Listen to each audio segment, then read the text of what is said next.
好朋友。大家好，我是大家的健康好朋友林官。讲到健康哦，人的一生当中有1/3的时间都在睡觉。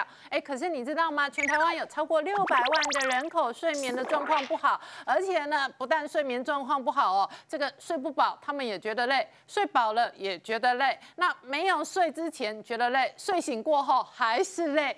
为什么睡眠一旦睡不好哦，真的是很多人越睡越累，而且睡眠的品质真的会影响到你身体的健康的状况。那怎么样健康来调养哦，改善睡眠的品质跟这一个生活的品质呢？待会健康好生活就会一一跟观众朋友来分享。好，今天陪我们一起分享的有6个好朋友，第一个好朋友是医生好朋友刘伯文医生，大家好。好，再来是我们的生活好朋友洪淑清，大家好。好，再来是我们的跟睡眠专科相关的精神科医生杨绍明杨医生，大家好。好，再来是我们的厨房料理好朋友骆金汉骆师傅，大家好。好，再来是我们的台菜小天王温国志师傅，大家好。好，再来是我们的健康好朋友马可师傅，大家好。好，我先问一下素清，人的一生有1/3的时间在睡觉，所以睡觉真的很重要。那我自己真的也觉得，当我睡眠好的时候，精神比较好，体力比较好；睡眠不好的时候，精神不好，体力不好，脾气都变不好。那所以睡眠真的跟我们的健康状况息息相关。可是，在台湾很夸张的统计资料，至少超过600万人，他们的睡眠状况、睡眠品质是真的不好的。对，这还有更夸张的统计是说，成年人当中每2个可能就有1个曾经经历过失眠或睡眠障碍的问题。可刚才就是像林官讲的，睡不好不是只是明天累而已的问题，而是睡不好，尤其是长期的睡不好，他们就会让你有3大反应。第一个叫做变老，第2个叫变笨，第3个叫变胖。好，变胖的问题大家已经之前就讲过，其实跟一些瘦素的分泌是有关系的。那变老的问题呢，这个很可怕，因为是你的心血管的老化。为什么呢？你会发现，当你睡不好的时候啊，其实你没有办法获得休息，所以你其实会老得比别人更快。那最恐怖的是变笨。因为他们发现说，当你睡眠的时候啊，事实上你的脑袋是在做一些什么，在做一些清扫跟排毒的工作。一个睡不好的人，他脑袋没有办法做这个事情，所以他包括失智的风险，或者你会觉得他东望西望的风险都比别人更高，所以是变胖、变老又变笨。可是问题来了，有些人觉得我有睡啊。所以就像比如说我们对面这3个人，他可能就说哇我老困啊，可是很奇怪，为什么第2天起来还是很累？就另外一款最常见的睡眠障碍，就是我们叫做睡眠呼吸中止症，或者是甚至你只是磨牙也是一种睡眠障碍。那这种人他常常觉得说我有睡觉，可是很奇怪，第2天还是很累。当你觉得有睡而第2天还是很累的时候，你要考虑说你其实不是有睡，你睡了，但你的品质很差，你还是等于睡眠障碍这一群人。那问一下右边这3个有什么镜头？骆师傅有什么症头？我在睡觉的时候会经常打呼，然后打呼到最后的时候，我老婆始终要帮我踢一下，没有踢一下，踢一下就不会打呼。可是过一阵子，可能她睡着，她就不再踢我了，因为她已经忘记了，所以我打呼我也不知道。好，那吴国志有什么症头？我其实本身没有，但是我当兵的时候有了。我们那个叫做睡眠呼吸中止症，那个超级恐怖的。他的那个声音是吗？同寝室，那个声音好像那个战车一样，然后你稍微踢一下，它就没声音了，然后呼吸真的终止了，然后要打电话叫救护车那一种，超夸张的。对，真的。那马可呢？马可有什么镜头？我镜头比较多我会打呼，还会磨牙。听说你还做了一个矫正的牙套。对，我还做了一个牙套，因为我磨牙严重到那个珐琅质都磨掉了。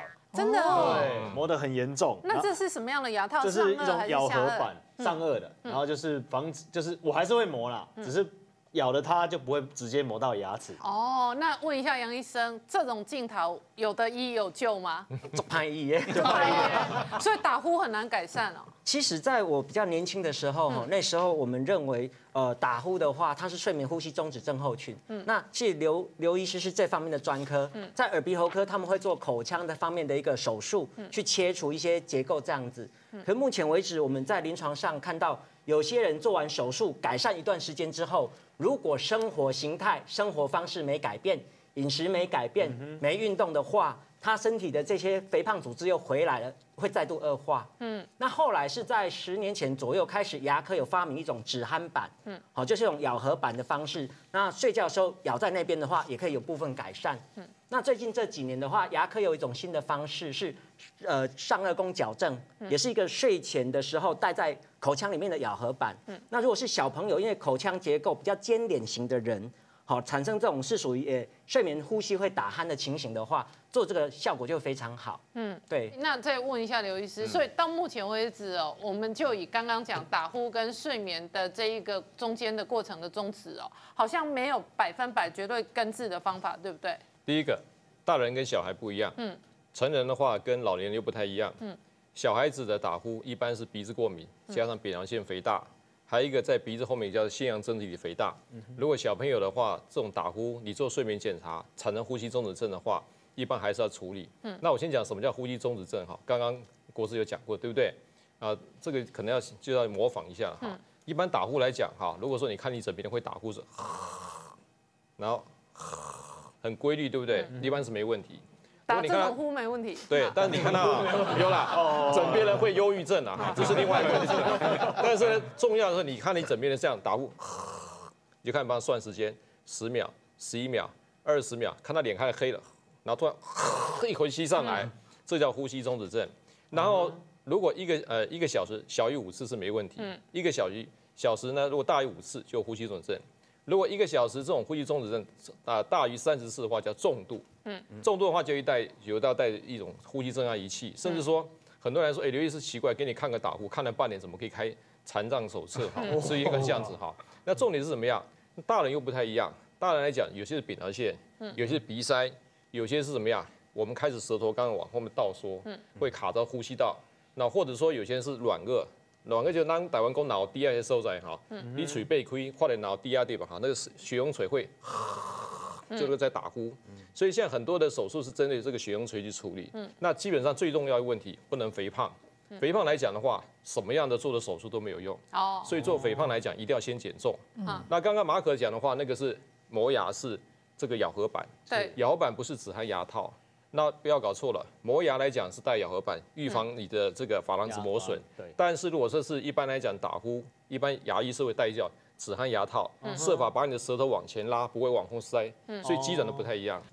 那问一下刘医师哦，那一般人哦，对于助眠呢，有没有哪一些营养素是有帮助的？2个重点哈，一个我们现在睡不好，各位我们在脑部里面有个叫褪黑激素，你们知道在褪黑激素是在我们叫松果体分泌的嘛？那为什么晚上睡觉关灯？你晚上如果开灯，你褪黑激素分泌不出来的，所以你睡觉的时候一定要关灯。我们褪黑激素分泌出来，可是褪黑激素怎么过来的呢？褪黑激素是我们氨基酸里面有个叫色氨酸，色氨酸呢，它在我们吃到肚子里面去，它变成血清素，最后变成所谓的褪黑激素。换句话说，我们在蛋白质摄取当中，如果你色氨酸是足够的，像我们常讲香蕉等等的话，哈，这些里面的色氨酸够的话，比较可以变成所谓褪黑激素。我们看到很多女生。说为了减肥，蛋白质吃的也很少，什么都吃很少，节食，只是蔬菜水果，没有蛋白质，晚上睡得更糟糕，减肥更难。好，这个色氨酸。第二个来讲，我们像钙跟镁，钙跟镁来讲，好，对于我们这个睡眠的安定是非常重要的。好，其实我们现在大家知道钙的重要性，大家忽略镁的重要性。你们在常吃的钙片里边呢，其实它如果没有镁的话，还是很糟糕。哪一些食材里头有镁？像这个虾仁、海鲜啊、马铃薯，这都有吗？对，像我们虾仁、海鲜或坚果类，或是一些蔬菜，好等等哈，这里面含的镁会比较多。当然我们海鲜里面的这个镁离子也蛮多的哈。那镁离子来讲，如果吃到肚子里面去的话，会让我们神经传导会舒缓。我们在很多的睡前不是很好睡的人，有时候用点镁相关的一些食品，他就会睡得比较安稳一点。另外还有大家可能想不到的，其实维生素 B 群，特别要注意哈，维生素 B 群不是让你睡前吃。如果维生素 B 群缺乏的话，晚上有时候会很难入眠，但是要特别小心。特别维生素 B 群，我们统计过，大概5到10% 吃的话，反而会更难以入眠。但是维生素 B 群如果够的话，是早上摄取的话，晚上反而睡觉是有帮助的哈。所以氨基酸、钙、镁跟一些 B 群是很重要的。好，那我们骆师傅听说就要来先分享一个健康助眠的这个马铃薯海鲜煎饼，就要把刚刚刘医师讲的这个富含着镁啊、富含着色氨酸的马铃薯一起做料理里头。它这个马铃薯啊，我们事先把它稍微切一下，然后要先泡水。让它的那个淀粉质稍微洗掉一下，然后这个我们事先呢，我们要做的时候就把它切成丝。那我切的比较粗，就在吃的时候啊，它的纤维它的那个健康素还在。对，所以切成这样的丝哦，可能口感也还在，然后它料理的熟成也会相对比较快。对。那首先呢，我们先准备的就是虾子10只，然后1只的中卷，然后这里面我们就是加上一点点的酱油就可以了，然后这一点点的葱，最特别是在这一个，我是用火龙果。然后跟一点点的沙拉调成酱，80%的果酱。哇，对。所以这个是火龙果沙拉酱。对，我们就用这个火龙果颗粒这样子。就是直接的火龙果的这个红色的品种，然后加一点点是沙拉。然后稍微调一下，然后它吃起来就果酸那样的一个，很妙哎，对，很好吃，对，是好吃的，这个很健康，对。然后我们首先呢，我们第一个我们就是加上一点点的油在锅子里面，那不要太多，因为锅子让它有一点点预热之后，加上一点油，差不多1茶匙就可以了。然后我们要把虾子先把它煎过，好，因为这个虾子煎过其实也比较香。对，就虾子把它煎过就可以了。然后中卷也是一样哦，下锅也是一样把它煎过。好，我们同时在锅里头放一点点的油，煎一点我们的虾仁跟中卷。对，这个稍微煎一下。然后煎好之后，我们还会再倒回来。对，为什么要倒回来？因为它煎的时候有一点半熟，等一下在做煎饼的时候，它熟成就会比较快。哦，那熟成时间才会一致。对，还有一点就是它的甜分会锁在食物里面。哦，对。好，那师傅今天还要准备做煎饼嘛？对，你要让马铃薯做煎饼，同一时间你其实还打了5颗蛋。5颗蛋，我们不加粉。我们用蛋呢下去把它结合在一起就可以了。所以这个是非常营养的一个煎饼。非常营养，对。然后我们其实老讲不用过很多的油下去过油。如果在餐厅里面，它会直接快速的过油。对。可是在家里就这样子煎，简单的拌炒。对，也轻松啦，就是把它煎熟了就可以了。对。那你在煎的时候，有的我煎这样子大概可以了，可是你要看它这样子还是半熟的。对。有没有半熟的？可是你要煎到它全部稍微有一点点8分熟这样子就可以了。因为我们等一下在煎蛋的时候，它的熟成就会比较快。那为什么要放中卷跟虾子呢？因为它的甜度非常的适中。那有时候我们在炒那个我们讲的就是透抽或者是中卷的时候，它的甜度会特别的甜。对。那这个时候你就不用加任何的调味料，你只加酱油就好了。就是用食物里头的自然鲜甜来带出我们煎饼的甜味。对。好，那你煎到差不多已经熟了哈，然后这个时候我们就把它倒出来。先倒在这个锅子里，大概维持8分熟左右。对，那先另外取出来对，这个把它取出来。好，先把它放着。这其实老讲，食物最好吃的就是现在。对，真的吗？现在这一个中卷就能吃了。我跟你讲，超甜的。好，来，我偷你一个中卷吃。好吃。对，它这吃起来非常非常的甜。非常好吃。对，然后这里面的甜分呢，我们就不要把它丢掉，我们就加上一点点的水。是。所以马铃薯切丝直接再放到锅子里头。对，锅子里面。因为我们要稍微焖一下，让它熟。好，我们现在把它盖着。那这个盖着的原因就是我们差不多经过2分钟的时间。那2分钟的时间，它会很快的就熟透了。好，然后这里面呢，我们就调一个很简单的，来，好，这个就把5颗蛋就很简单的，我们都把它搅拌均匀。放上一点点的葱花。葱花。好，葱花下去就增加它的味道。对。然后。在做蛋的料理，我建议就是不要放太多的盐巴，好，你就放酱油最好，因为它这个酱油啊，它完全是没有放糖的，它是用豆，然后跟小麦一起做结合，所以它吃起来不会太死咸，对，它就会有一个酱香，对，那下去就加一点就可以了，它又没有加酱色，所以它煎的时候不会很黑。好，那你这样子好了之后啊，来倒进来。哇，这碗的新鲜的海鲜来裹上这个蛋液。对，然后先把它靠裹一下，它就开始在那个它的熟成就比较。那为什么我们马铃薯要经过这样子煮，它的营养素才会出来？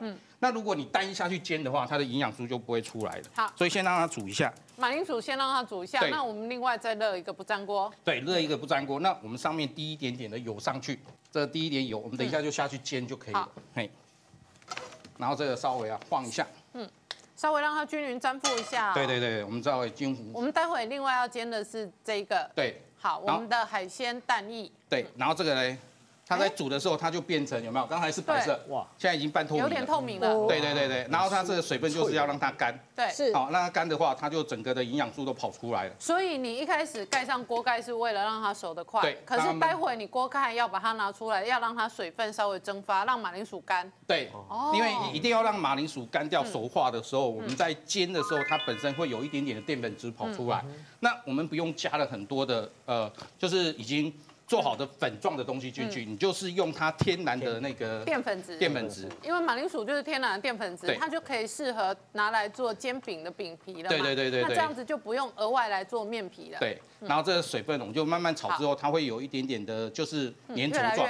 粘稠。对。那这个时候你就要把它晃一下，让它有一点点的，就是水分收干。好，那我们师傅炒它收干的同时，我请教一下杨医师哦。一般的失眠，听说分为短期跟长期哦。是。短期失眠是什么样的状况？长期又到什么样的状况？成人里面2个就有1个可能有做失眠的困扰。1个礼拜超过3天以上不好睡的时候，就是属于长期失眠。大哭、大笑、大叫是对这种压力疏解非常有帮助的。提供费啊！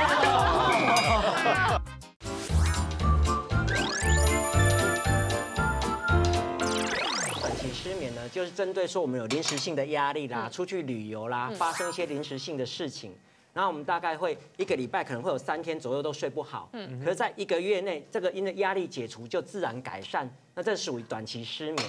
而长期失眠呢，通常跟我们的生活习惯、跟我们的人格特质、跟我们的个性，还有跟我们的环境压力有关。而这3个原因它很糟糕，都是会引起自律神经的失调。所以自律神经失调以后，我们可能会超过3个月以上都没办法好好睡觉，也是一样，1个礼拜超过3天以上不好睡的时候，就是属于长期失眠这样子。所以有一些人就因此借助，比方说安眠药，是。那还甚至有一些人是乱到药房乱买乱吃，所以在台湾安眠药也是吃的那个药量非常大。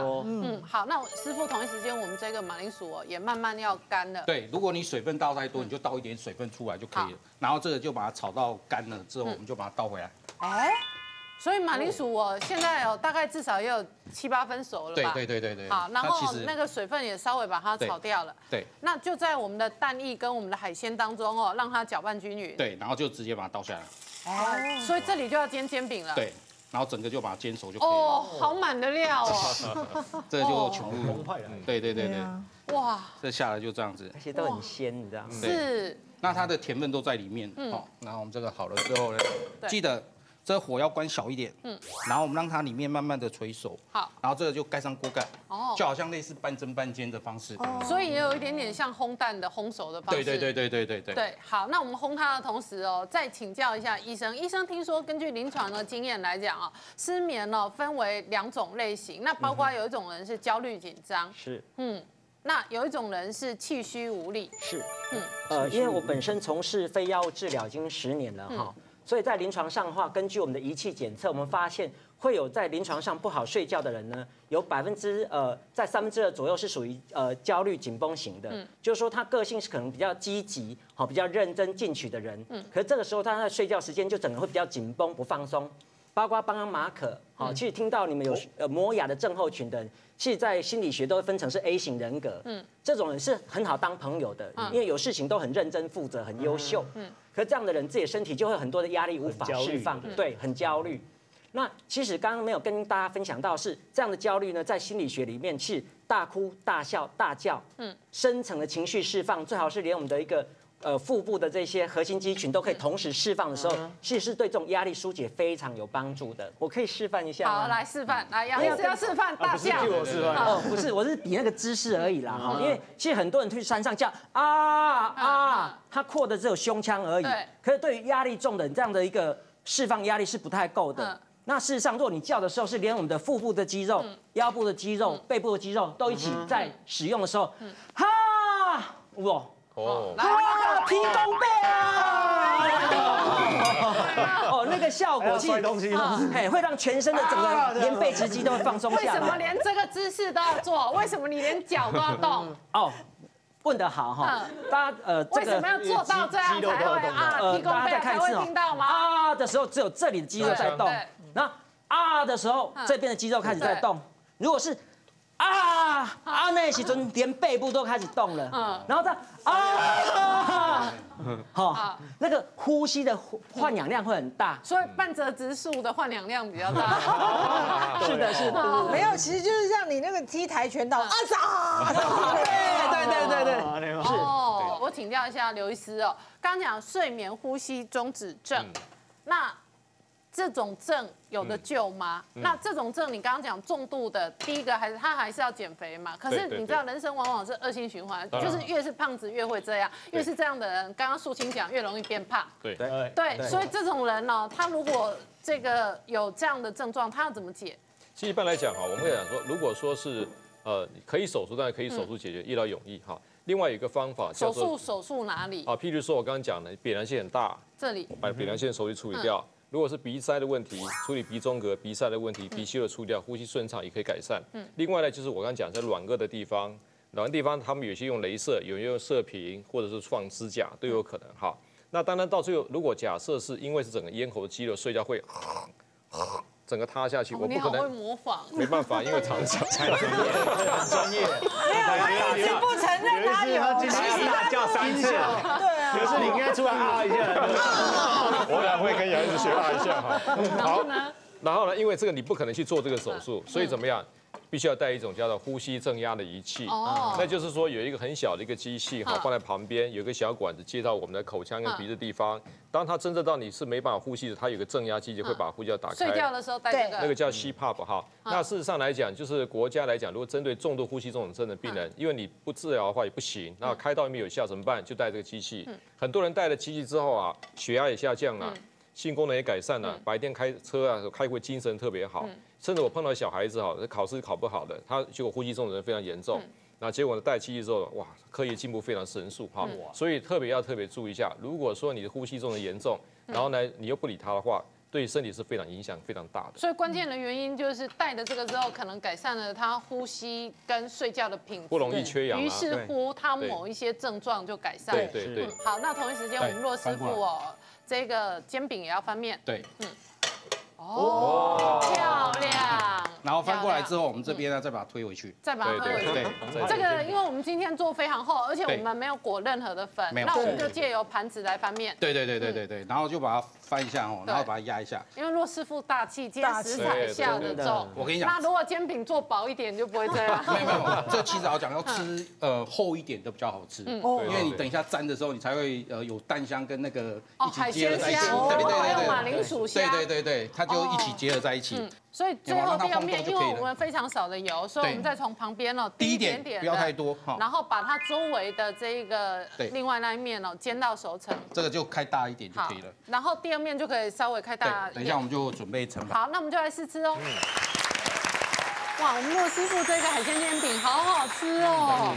这每一个食材吃起来都超好吃的。对，而且它那个马铃薯并没有变成没有糊起，就是阿北桑起，所以你咬起来它的口感其实反而还有一点点像萝卜丝的，然后再软一点点，所以还蛮好吃的。而且它里面呢很香，你就觉得香气十足。那因为骆师傅给的料很丰盛，每个海鲜都留有它自己的甜味，所以老实说，比起那些都是粉的海鲜煎饼，对。我们这个吃起来真的整个就相对好吃多，而且又澎湃又健康。真材实料，真的。偶尔来一个这个呢，你就可以试试看，说是不是如果睡不好的时候不一定要用安眠药？为什么呢？真的。台湾真的很可怕。台湾我刚才说，可能有成人里面2个就有1个可能有出过失眠的困扰。所以我们1年光是安眠药就卖超过3亿颗。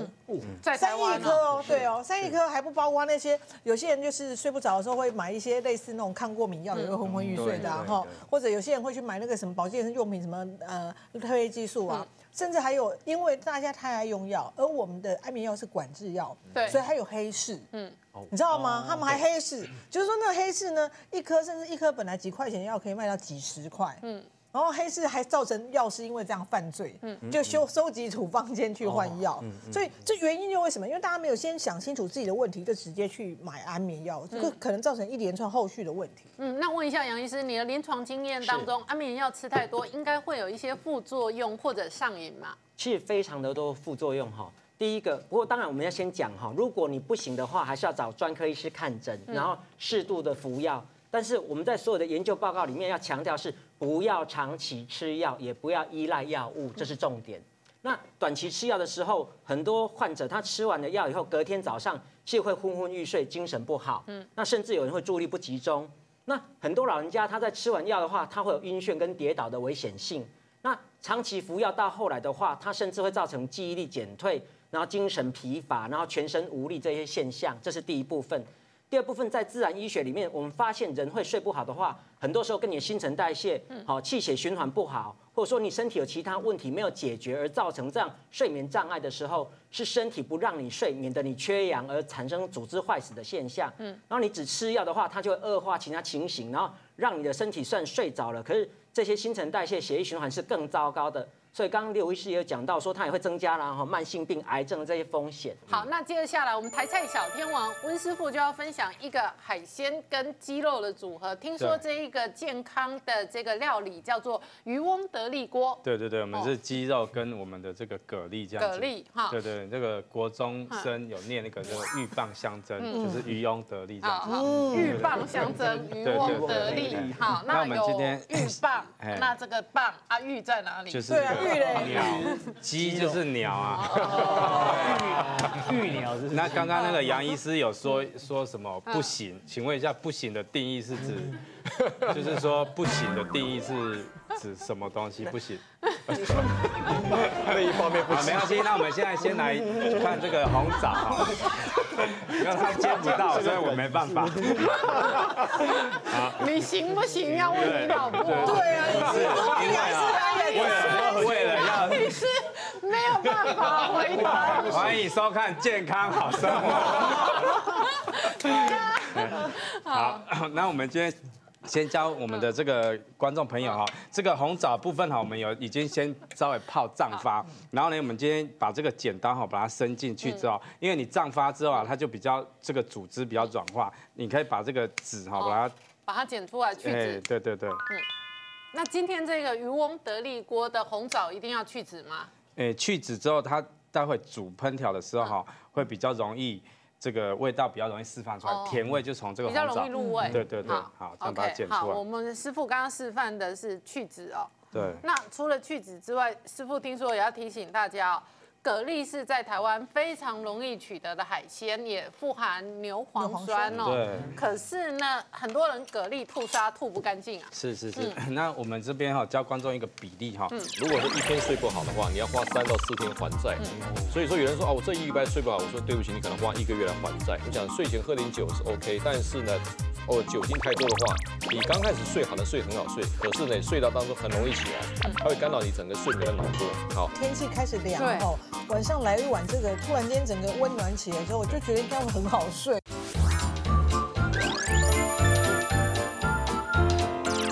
这是1000 CC 的水哈，然后我们是兑15克，就是大概1大匙4支汤匙那种1大匙的盐。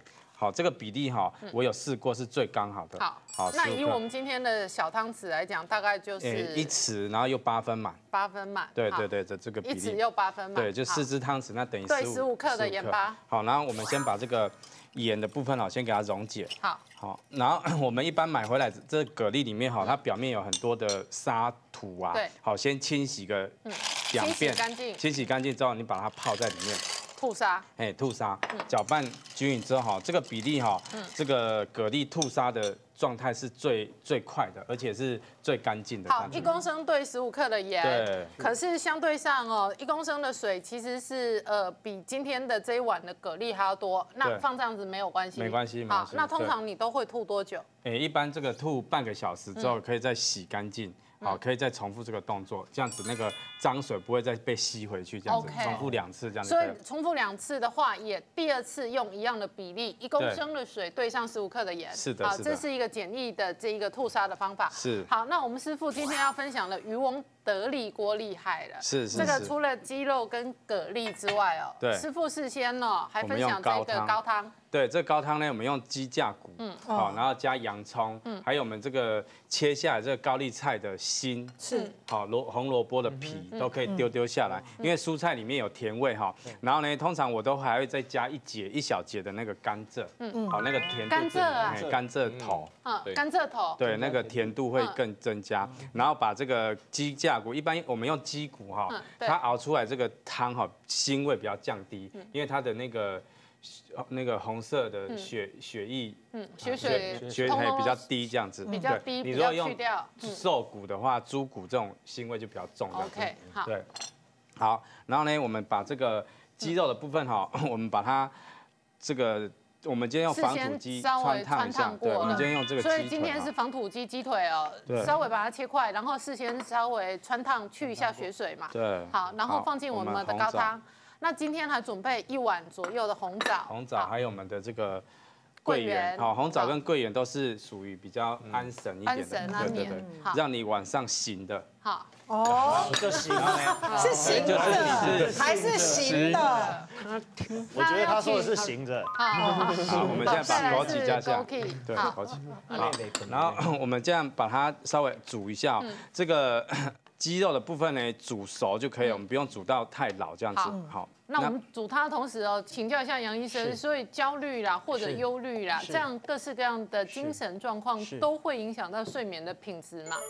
其实这些焦虑、忧郁哈，在主流医学它测量起来都还是大脑功能已经异常了，在一些神经传导物质的一个制造啦、代谢产生问题而造成的症状，所以才会称为广泛型焦虑症或忧郁症等等的。但是因为我自己工作已经25年了哈。我这几年是在推广是如何做一些辅助疗法，然后让你的焦虑能够缓解下来，然后让你的忧郁能够有所改善。对，那什么样的辅助疗法？比方说有一些人，明天一早要跟老板开会就很忧郁，明天一早呢客户要来看进度就很忧郁，那怎么办？在临床上哈，我们这几年做下来的话，有一些很简单的重点。第一个是如何适度的放松我们的筋骨，松筋，松筋。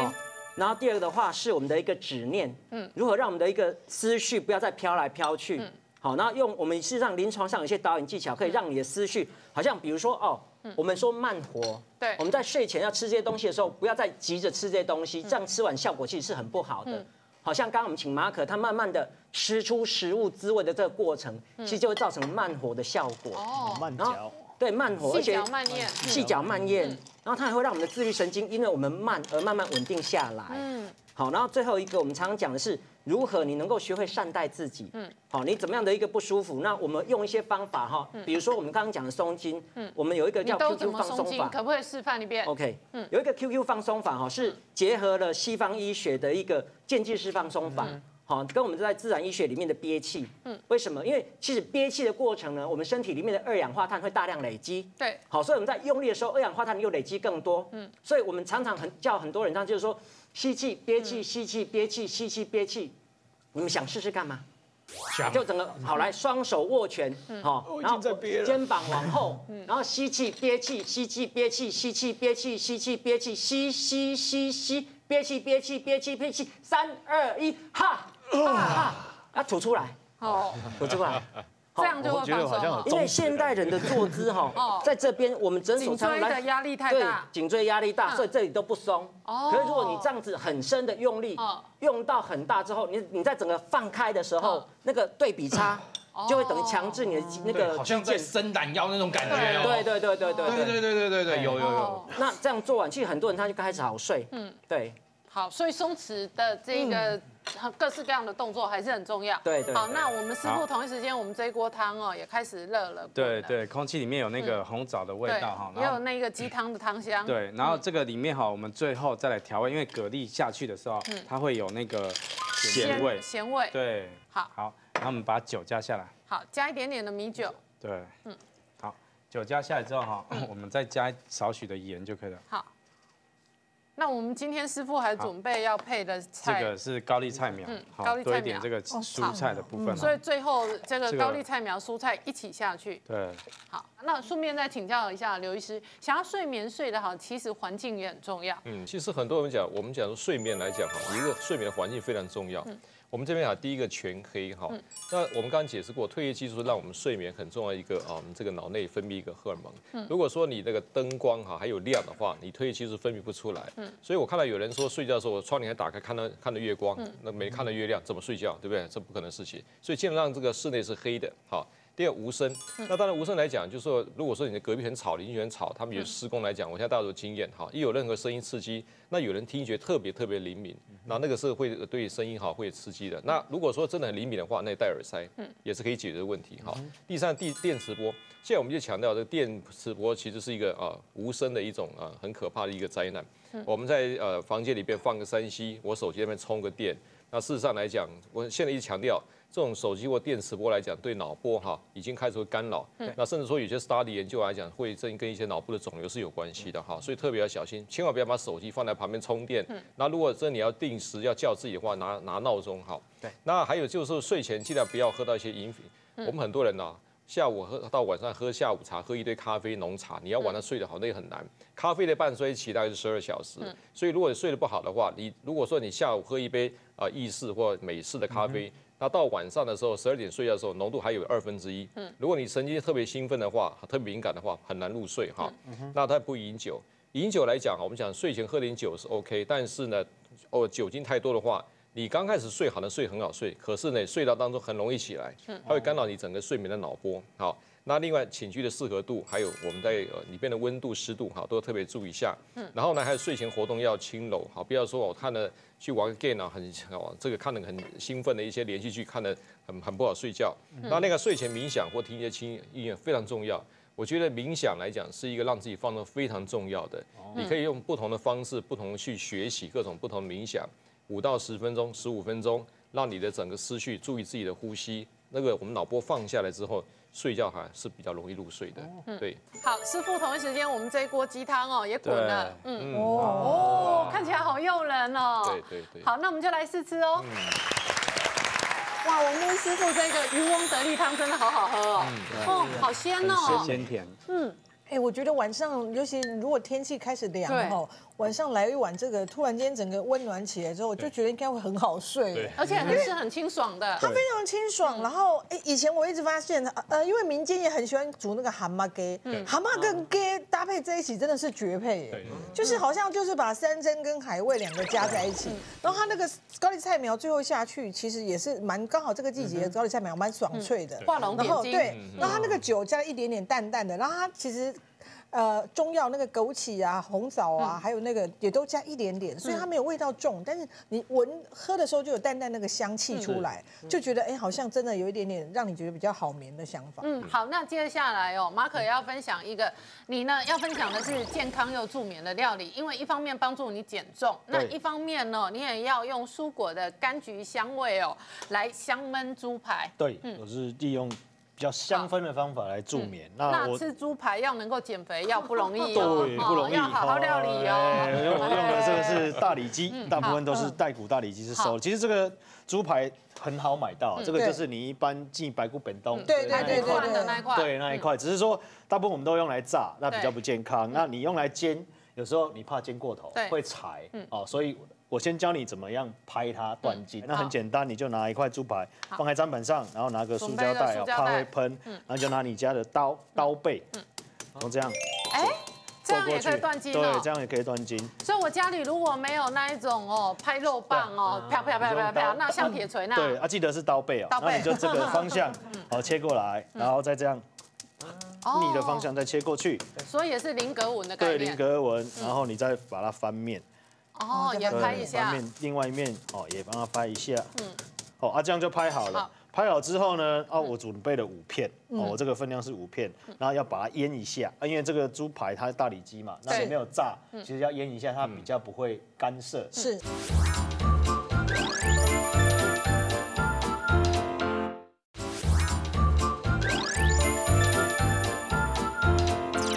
所以我们就利用一些天然的素材来腌它基本上就是蒜头，差不多蒜碎3颗，然后放点黑胡椒，对，所以黑胡椒也可以调它的味道，也可以去它的腥味，没错，然后一点意大利综合香料，意大利综合香料，对，这样就变成意式猪排了，没错。那你知道台式炸猪排是酱油，是那种酱香，你可以放点姜啊，放点葱啊，然后放点橄榄油，一点橄榄油来腌它，然后再放一点米酒或白酒。这样把它肉质软化，把它肉质软化，这样腌，建议是腌1天呐，放在冰箱腌1天，因为录影的关系，我有带了一碗腌好的来。我们事先腌好的，可是这个提醒大家都要放在冰箱腌，对，一定要放在冰箱腌，腌完之后其实就可以直接煎它了。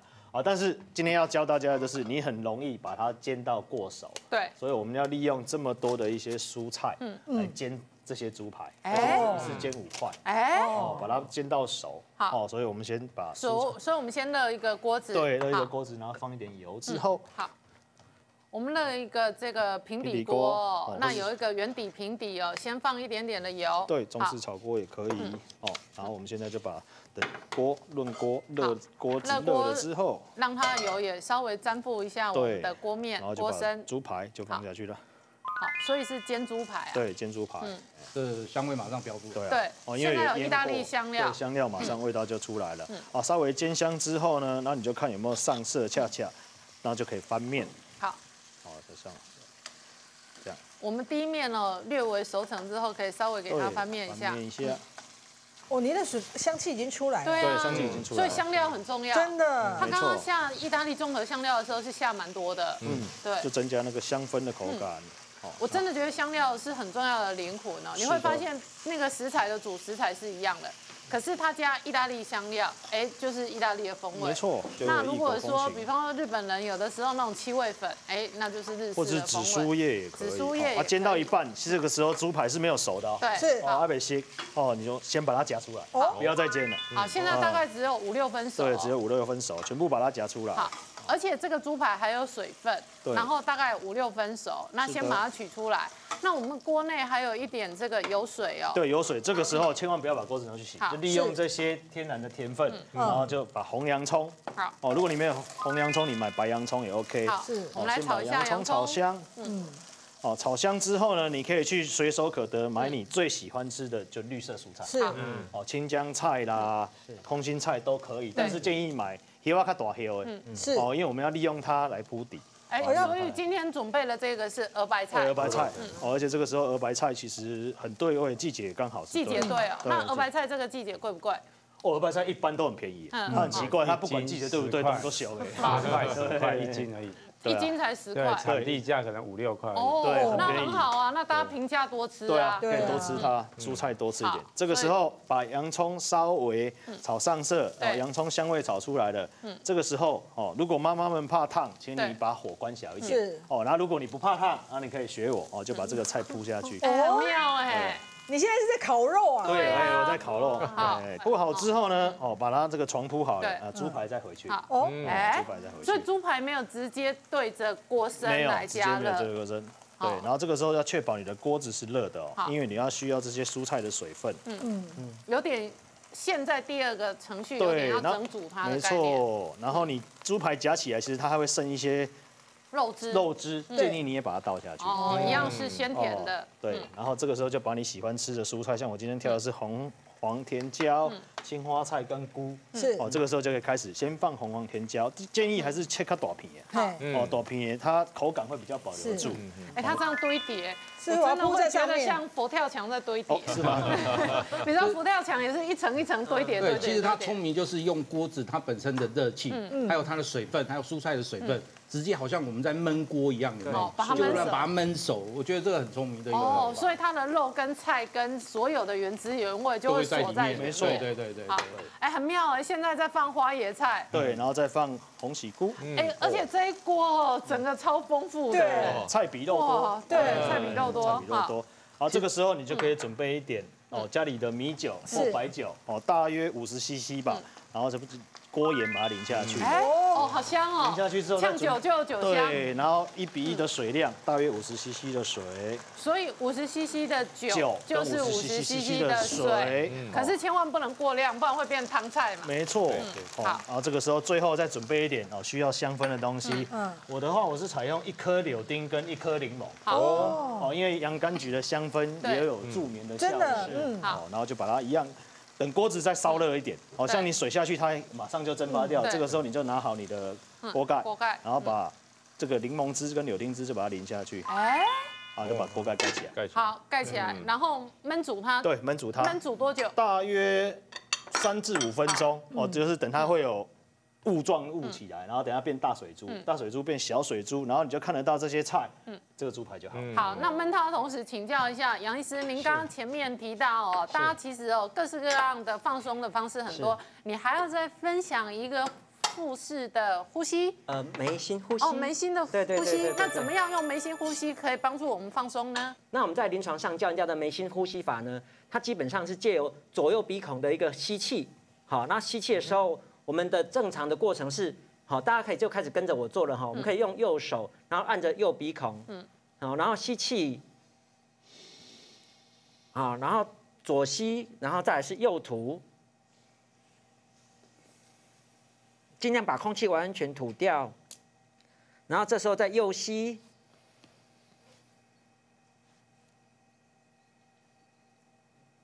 左吐，这样子是1回合，然后总共做2回合。哦，这个会睡着，没有这个会忘记我刚才是左边还是右边。那你要赶快吃药了。我现在突然理解了，人站着的时候这样深呼吸不会打呼，躺着的时候就会打呼。哦，所以为什么你刚刚说有可能是下颚，或者是这个舌根，或者是这里的扁桃腺肌肉都有。那有一些人如果刚好这里比较松弛，对，那他们就用嘴巴呼吸，是不是？对。然后用嘴巴呼吸越严重，是不是打呼相对会越严重？对，应该是这样子。对。好，马可，我们现在这锅开始出现大的水珠对，大的水珠，那差不多就已经 OK 了。哎，好香哦，蔬菜好香哦，而且焖的那个熟度会刚好。对。好，那我们就来试吃哦。哇，我们马可这个意大利式的这个猪排哦，好吃鲜嫩，然后蔬菜也非常的好吃清爽，而且重点是它那个肉是虽然不是用炸的，对不对？可是它那样的厚度，可是这样的方法料理出来，它是 juicy 的，对，它那个肉汁都是有饱在里面的。所以你不会觉得说有时候吃起来干干柴柴的，它汁是丰富的。然后它因为每个蔬菜啊，在这样的快的蒸之下，你看颜色都保持得非常好，然后每个口感都非常的爽脆，然后鲜甜。我觉得大家可以这样试试看。就一般妈妈有时候自己在家里想说，啊，就想煎个猪排给小朋友吃，小朋友觉得妈煎都很老，可是这种方法就是油又少，但是那个肉汁又在，我觉得大家可以试试看。对，所以这个大家也可以跟着分享，跟着学。那最后刘医师也给观众朋友一个健康小叮咛。对，大家应该听过欠债还钱哈，欠睡眠债也是要还的。那补眠到底有没有用？有用，但是我跟你讲哈，如果说一天睡不好的话，你要花3到4天还债。所以说有人说哦，我这1礼拜睡不好，我说对不起，你可能花1个月来还债。为什么呢？因为你后面的时间你要荷尔蒙内分泌要慢慢恢复正常哈，所以千不要小看这个所谓的这个失眠哈，睡不好的这个问题。那基本上还有人问我们说，刘医师，那我们到底这个睡不好看哪一个科哈？基本上失眠的话要找身心科的医师。如果说是打呼、鼻塞哦，应该找耳鼻喉医师。但是如果说觉得呼吸闷呐，或者觉得打呼更严重，会呼吸综合症，耳鼻喉科、胸腔科医师都可以看。那基本上不要忽略这个打呼或呼吸综合症这个潜在的风险啊。那当然尽量配合我们今天很好的食材，让你的睡眠更加分。好，这样子。好，谢谢刘医师的叮咛，也谢谢我们这么多好朋友的分享。我们今天分享的食谱跟做法也都会 po 在健康好生活的脸书上面，提供给观众朋友分享跟下载。那健康好生活，我们下次同一时间准时再见喽，拜拜，谢谢，谢谢。